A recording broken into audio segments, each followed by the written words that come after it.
And I recognize the gentleman from Colorado, Mr. Crank.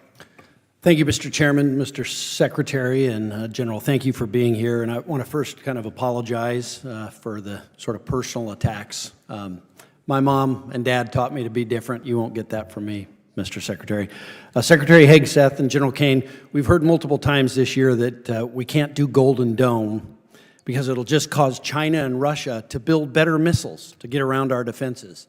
For that logic to make sense, it'd mean that China and Russia aren't already advancing missile technology and have stood pat on the missile technology they had 20 or 30 years ago. I founded the Golden Dome Caucus here in the House.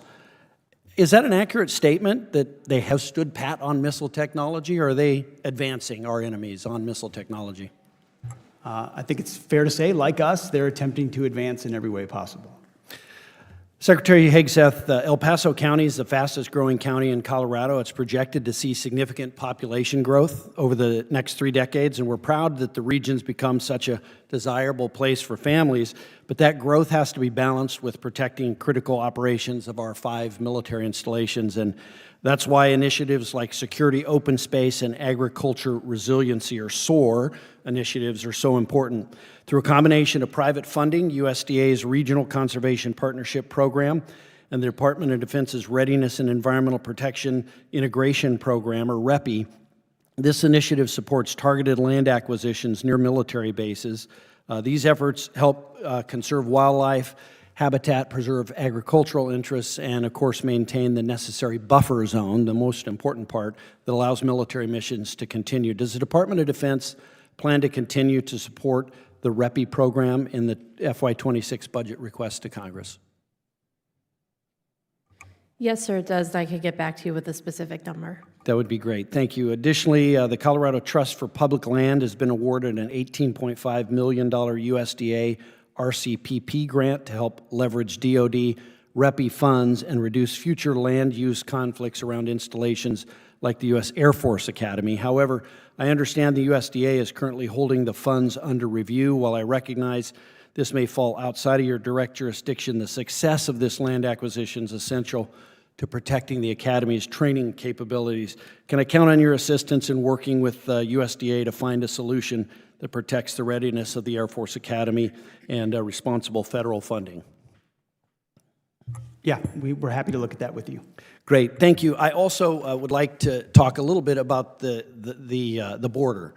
My district is home to U.S. Northern Command. We're very proud of what U.S. Northern Command has done with the new authorities that on January 20th the President gave Northern Command on the southern border.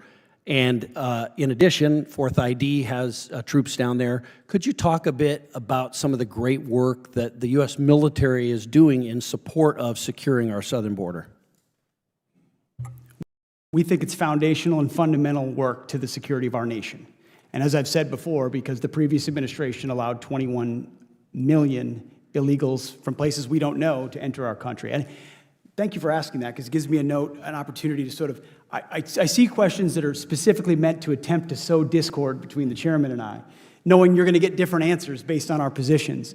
And he has said, you know, the technicalities of an invasion, well, we're not talking about an invading army here. So, of course, everyone's trying to spin his words. What we're talking about is the invasion of human beings, mostly military-age males from all around the world. We have no idea what their intentions are, and they facilitated it under the previous administration. So me in my position, I can I can clearly state that it is an invasion. And we are proud to have the military at the border to interdict that. And they're every single day, through increased authorities, are working together with Border Patrol to ensure that that number goes from 99.9% to 100 at the southern border. I cannot commend the Joint Staff, NORTHCOM, and our military for reacting to that in the early days of the administration, orienting their focus to the southern border, and applying the manpower expertise necessary. Because for 2 decades, we spent 20 years guarding other people's borders, and we got really good at it.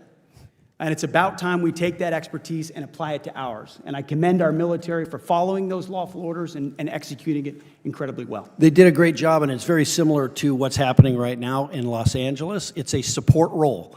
They're not down there arresting people. They're not doing that, but they're doing a great job supporting. Thank you, Mr. Secretary.